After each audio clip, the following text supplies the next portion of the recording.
사랑하는 성도 여러분, 오늘 종료주일 예배에 나오신 여러분들을 주님의 이름으로 환영하고 축복합니다. 성도 여러분 모든 분들에게 주님의 이름으로 평안을 전합니다.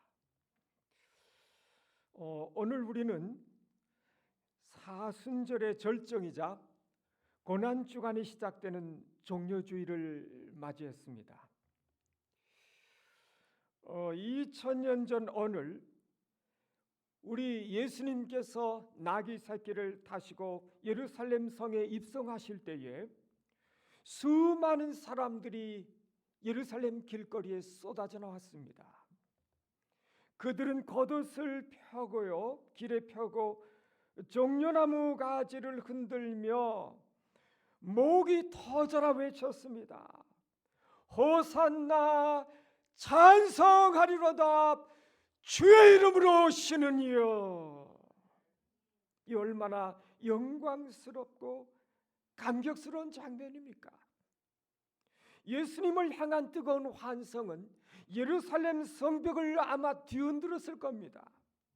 그런데 여러분, 참으로 이상하고도 두려운 사실이 하나가 있습니다. 불과 며칠이 지나지 않아서 바로 그 동일한 도성 예루살렘에서 완전히 다른 외침이 터져 나오고 있습니다. 십자가에 못 박으라. 그를 십자가에 못 박으라. 여러분, 도대체 왜 이러한 일이 일어났을까요? 아니, 어떻게 며칠 만에 사람들의 마음이 이렇게 돌변할 수 있겠느냐 하는 것입니다.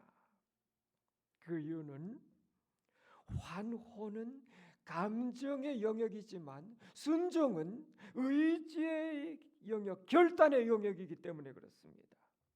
사람들은 자신들의 정치적인 기대, 예수님에 대해서 그런 정치적 기대를 가지고 있었죠. 그들은 너무나 많은 세월 시간들을 이민족의 제국들의 말발굽, 채찍, 압제, 너무 오랜 시간을 압제 속에 고통하며 지내왔습니다. 그들에게는 그 압제에서의 해방을 가져다 줄 메시아에 대한 간절한 기대가 있었죠.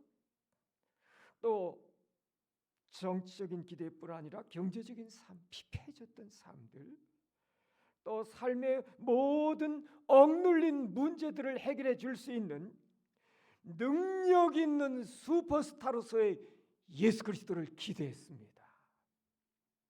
그래서 그 예수님에 대한 환호, 뜨거운 환영, 이것이 온 예루살렘 성을 뒤덮고 있었습니다. 사랑하는 여러분, 내 뜻을 이루어주는 왕에게는 누구나 열광할 수 있어요. 그러나 자기 십자가를 지고 그분을 따라야 하는 순종의 자리에 오게 되면 그들은 가차없이 예수님을 버렸습니다.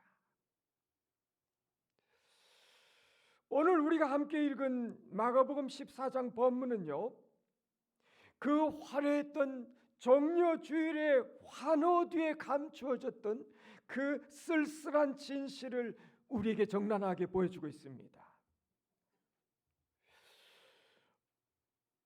예수님과 가장 가까웠다고 자부했던 제자들의 민낯이 여지없이 드러나고 있어요. 그들은 기도해야 될 때에 잠들었습니다. 위기의 순간에 도망쳐버렸어요. 결정적인 순간에 주님 모른다고 부인해버렸습니다. 그러나 그 모든 배신과 절망의 한가운데에서 끝까지 흔들리지 아니하시고 십자가의 길을 걸어가신 단 한 분이 계십니다. 그분은 바로 우리의 영원한 구원자 되신 예수 그리스도이십니다.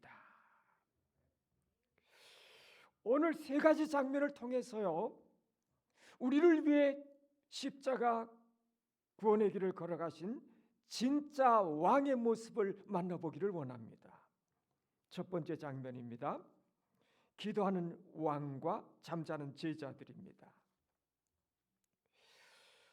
예수님은요, 겟세마네라고 하는 동산으로 들어가십니다. 여러분, 겟세마네라고 하는 단어의 뜻이 무엇인지 아시죠? 그것은 바로 기름을 짜는 틀, 이런 의미를 가지고 있어요. 그러니까 올리브 성지에 가면 올리브 나무가 많거든요. 올리브 열매를 무거운 돌로 짓눌러서 마지막 한 방울의 기름까지 짜내는 것, 그 의미를 가진 것이 겟세마네예요. 겟세마네 동산, 올리브 동산, 감람나무, 올리브 나무를 그렇게 우리 성경이 번역했는데 그것이 많았어요. 오늘 본문은 예수님의 영혼이 그 기름털 속에 들어가서 짓눌리고 짜이는 고통의 자리였음을 보여주고 있습니다. 34절에서 예수님은 제자들에게 이렇게 말씀하셨어요. 내 마음이 심히 고민하여 죽게 되었으니. 인성, 예수님의 인성, 예수님에게는 하나님 되심, 신성과 인성,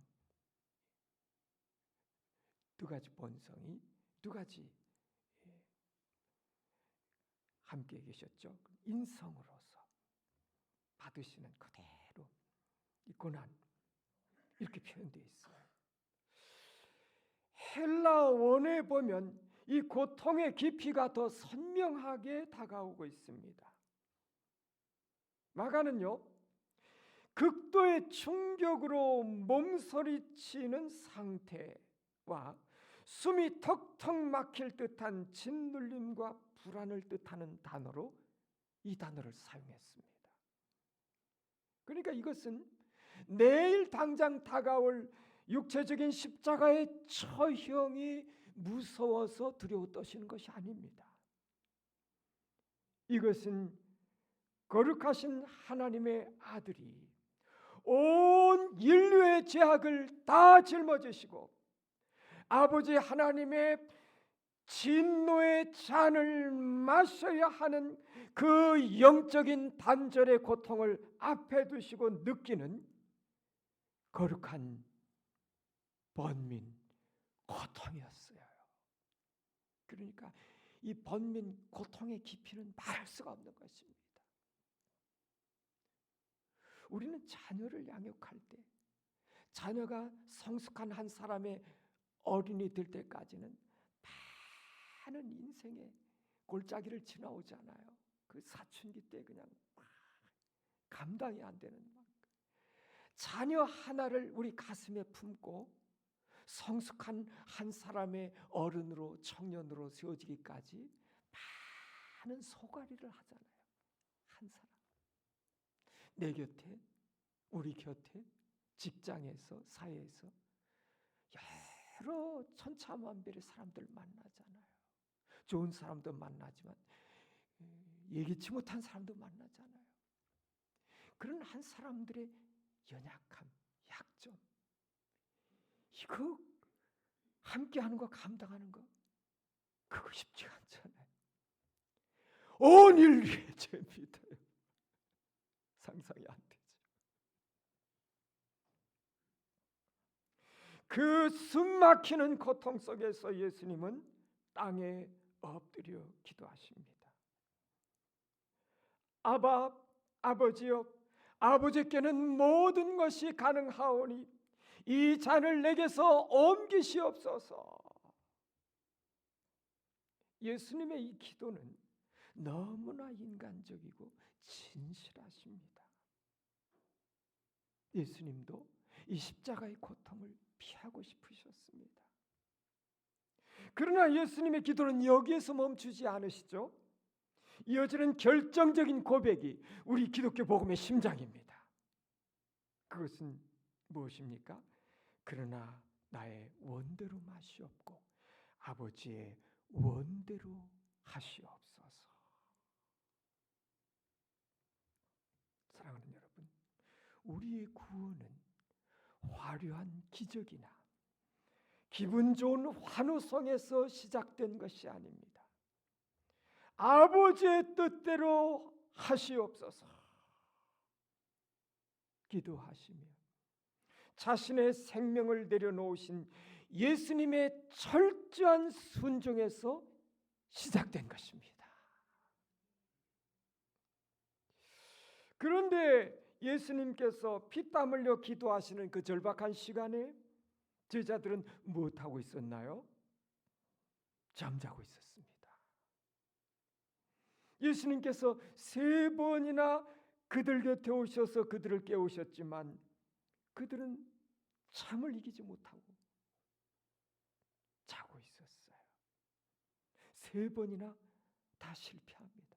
흔들어 주님이 깨우셔도 콜콜 자는 것입니다. 특히 수제자였던 베드로에게 주님은 안타까운 목소리로 물으시죠. 시몬아, 자느냐? 내가 1시간도 깨어 있을 수 없더냐? 사랑하는 여러분, 이 모습은 오늘 우리의 모습이 아닐까요? 우리는 주일마다 교회에 와서 찬양하며 기뻐합니다. 기도하겠다고 다짐하고 주님 믿는다고 고백합니다. 그러나 내 삶에 영적 전쟁이 벌어지는 그 중요한 내 인생의 시간 속에 깨어 기도하며 순종을 결단해야 될 그 중요하고 치열한 그 시간에 순간에 우리는 세상의 피곤함을 핑계로 영적인 잠에 빠져 있지는 않은가 하는 것입니다. 순종은 감정에서 나오는 것이 아니고 오직 기도에서 태어나는 것입니다. 기도가 없는 신앙은요, 결정적인 순간에 반드시 무너져 내립니다. 인간은 그렇게 연약한 존재예요. 미국의 유명한 설교자 존 파이퍼 목사는 이렇게 말했습니다. 기도는 전쟁이 다 끝난 후에 사용하는 무전기가 아니라 전쟁 그 자체입니다. 전쟁 그 자체. 기도가 쉬운가요? 쉽지 않죠. 얼마나 많은 방해가 있는데요. 그렇습니다, 여러분. 우리가 이 중요한 기도를 넣는 순간에 우리는 이미 영적 싸움에서 치고 들어가고 있습니다. 예수님은 기도하셨기 때문에 십자가를 지실 수 있으셨고요. 제자들은 기도하지 않았기 때문에 도망치고 말았습니다. 2번째 장면입니다. 붙잡히는 왕과 도망치는 제자들입니다. 예수님이 기도를 마치시자마자 검과 몽둥이를 든 한 무리 떼가 겟세마네 동산으로 들이닥칩니다. 그리고 그 무리의 맨 앞에는 3년 동안 예수님과 동고동락했던 제자 가룟 유다가 서 있었습니다. 유다는 다가와서 라비어 하며 예수님께 입을 맞춥니다. 여러분, 당시에 제자가 스승하게 하는 그 입맞춤은 사랑과 존경의 가장 아름다운 상징이었습니다. 그런데 유다는 그 사랑과 존경의 상징을 예수님을 팔아 넘기는 배신과 죽음의 신호로 사용하고 있었습니다. 무섭죠? 이럴 수 있어요. 이때 베드로가 참지 못하고 칼을 빼어들어 버립니다. 베드로 납습니다. 그는 대제사장의 종을 쳐버려서 그 귀를 잘라버립니다. 아니, 어떻게 귀만 쏙 잘라버리는지 모르겠어요. 베드로의 입장에서는 주님을 지키기 위한 용기 있는 행동이었을 겁니다. 그러나 주님은 그 칼을 거두게 하세요. 왜냐하면 하나님의 나라는, 하나님의 뜻은요, 인간의 혈기나 폭력이나 칼로 이루어지지 않기 때문에 그렇습니다. 오직 어린 양의 희생으로만 이루어지는 것이 하나님의 나라인 것입니다.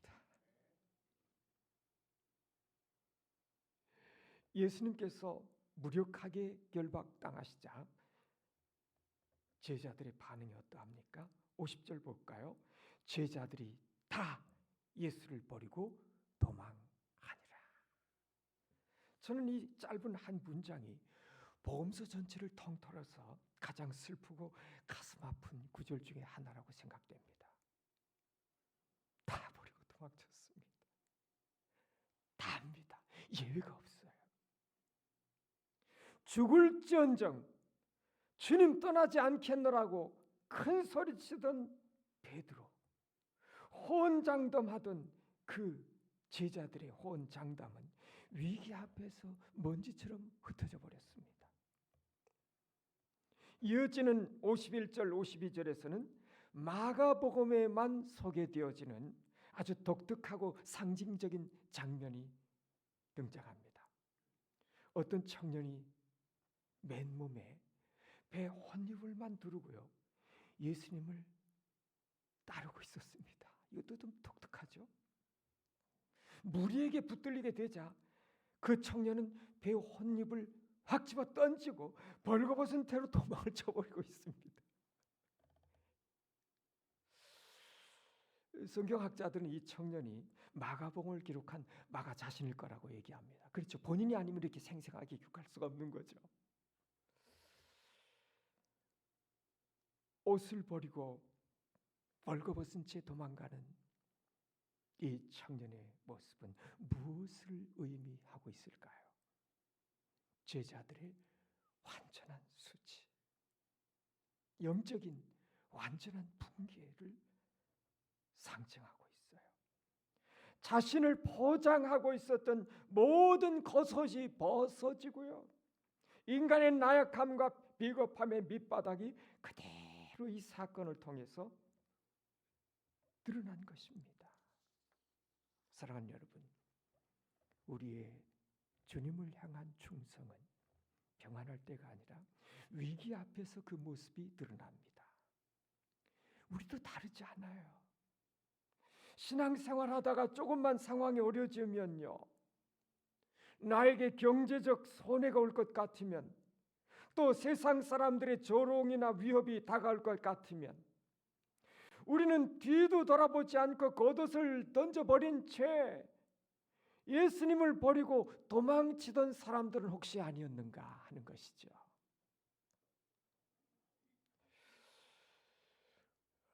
제2차 세계대전 당시에 나치에 저항하다가 수용소에 갇혔던 디트리 보니포 목사님의 실화가 있습니다. 처음에 이분이 저항운동을 시작할 때는 많은 사람들이 보니포 목사님을 지지하고 따랐다고 합니다. 그런데 막상 게슈타포가 들이닥치고 체포되는 순간에 그를 돕고 지지하던 수많은 사람들이 하나둘 핑계대고 그 곁을 다 떠나가 버렸습니다. 나중에 감옥에서 보니포 목사님은 이렇게 기록했습니다. 고난은 누가 진짜인지 그 거짓 없는 실체를 드러내준다. 여러분, 우리는 도망치는 자입니까? 아니면 끝까지 주님 곁에 남는 성도입니까? 세 번째 장면입니다. 진리를 선언하는 왕과 부인하는 제자. 이제 예수님은 대제사장의 집으로 끌려가서 공회 앞에 서십니다. 종교 지도자들은 예수님을 사형에 처하기 위해서 수많은 거짓 증인들을 세워요. 그런데 그들의 증언은 서로 맞지가 않아요. 계속 엇갈려요. 수많은 거짓 고소와 모함이 쏟아지는 가운데 예수님은요 깊은 침묵을 지키십니다. 변명하지 않으세요. 그러자 답답해진 대제사장이 직접 일어나 물어요. 내가 찬송받을 이의 아들 그리스도냐? 그러자 지금까지 침묵하시던 예수님께서 이 결정적인 순간에 입을 여십니다. 뭐라고 말씀하시죠? 내가 그니라.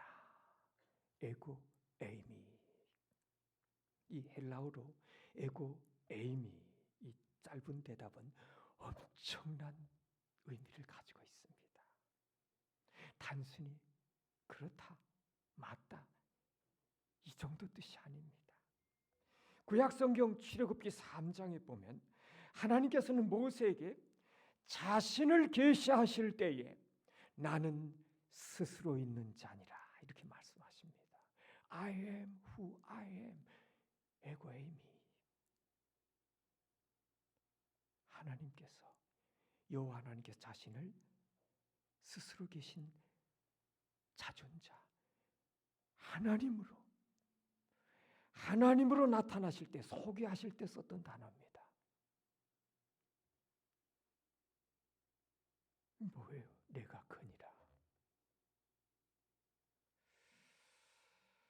예수님은 죽음의 위협 앞에서도 자신이 만물의 주관자이시며 영광의 왕이심을 분명하게 선언하셨습니다.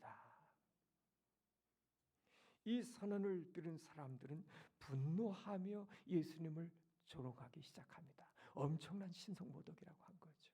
그들이 원했던 대답이 나온 거죠. 잡아 죽일 제목이 터져 나온 것입니다.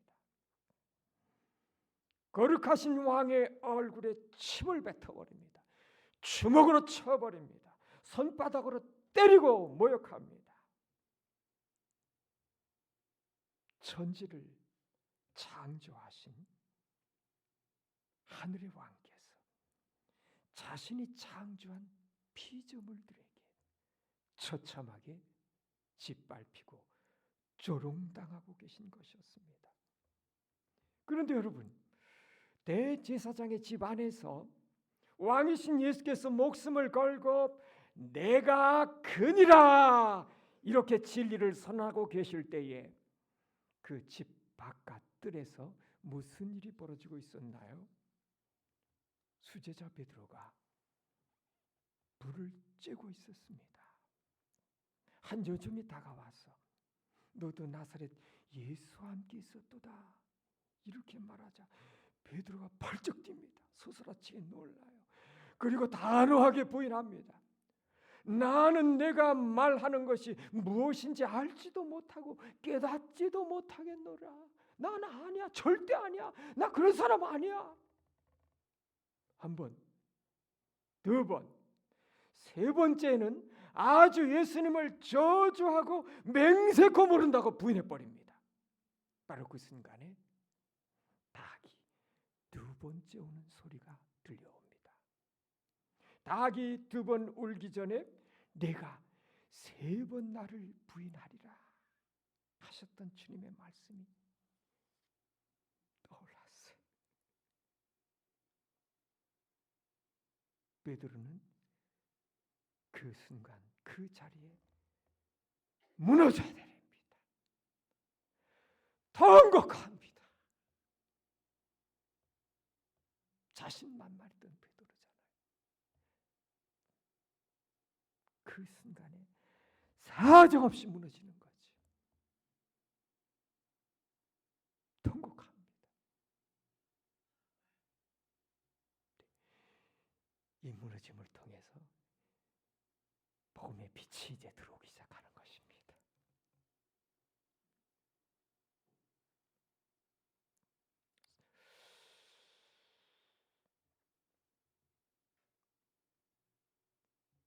사랑하는 성도 여러분,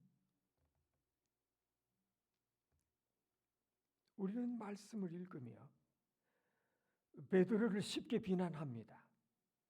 아니 어떻게 그럴 수 있나요? 아니 어떻게 그럴 수 있죠? 그런데 우리가 베드로를 비난할 수 없는 이유가 있어요. 베드로의 그 비겁한 모습이 우리의 직장에서, 우리의 학교에서, 우리가 살아가는 세상 속에서 손해보지 않으려고 예수 믿는 티 내지 않고 숨어버리는 우리의 모습이기 때문에 그렇습니다. 우리는 철저하게 실패해요. 넘어집니다. 부인해요. 도망칠 때도 있어요.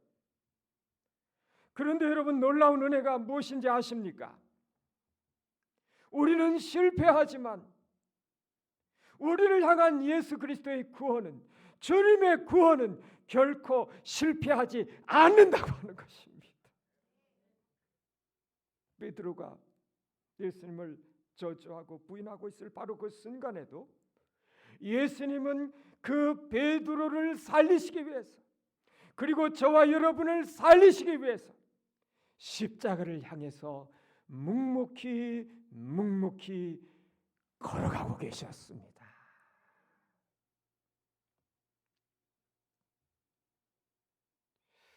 말씀을 맺겠습니다. 종려주일은 그저 사람들이 호산나 외치며 기뻐했던 축제의 날로 끝나서는 안 됩니다.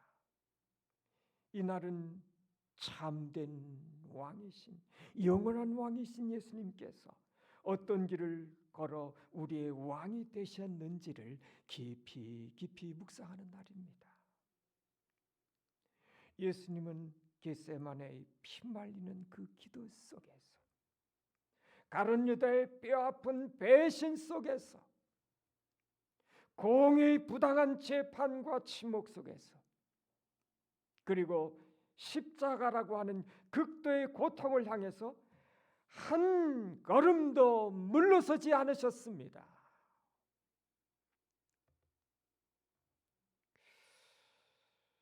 여러분, 에콰도르의 아우카 부족에게 복음을 전하다가 20대 젊은 나이에 창에 찔려 순교한 짐 엘리엇 선교사님이 계십니다. 이 선교사님이 마지막 일기장에 이런 글을 남겼어요. 나는 실패하지 않았다. 나는 단지 순종했을 뿐이다. 세상의 눈에는 창에 찔려 죽은 실패자처럼 보일 수 있습니다. 엘리트였거든요. 미국에서도 아이비리그 출신이에요. 그는 십자가의 길을 걸어가신 예수님을 철저히 따랐던 참된 제자였습니다.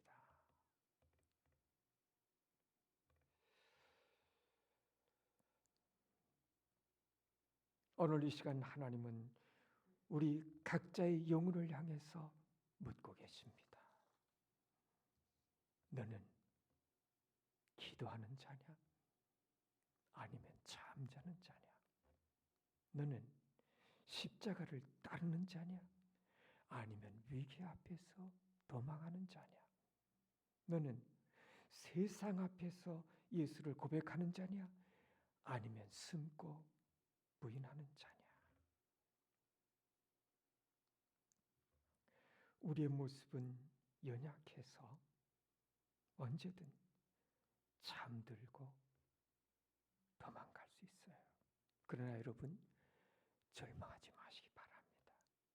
예수님께서 아버지의 뜻에 끝까지 순종하셨습니다. 예수님 홀로 그 고난의 잔을 다 마셨어요. 그래서 우리의 구원은 영원히 흔들리지 않고 영원히 안전한 줄 믿으시기 바랍니다.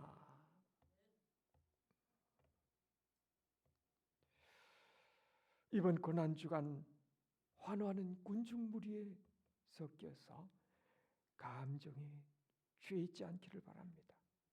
나를 위해 묵묵히 모든 조롱과 멸시를 견디시고 십자가를 향해서 나아가신 그 주님의 깊은 사랑을 우리의 가슴에 새기며 우리에게 주어진 십자가를 지시고요, 좁은 길을 변함없이 걸어가는 참된 제자들이 되시기를 주님의 이름으로 축복합니다.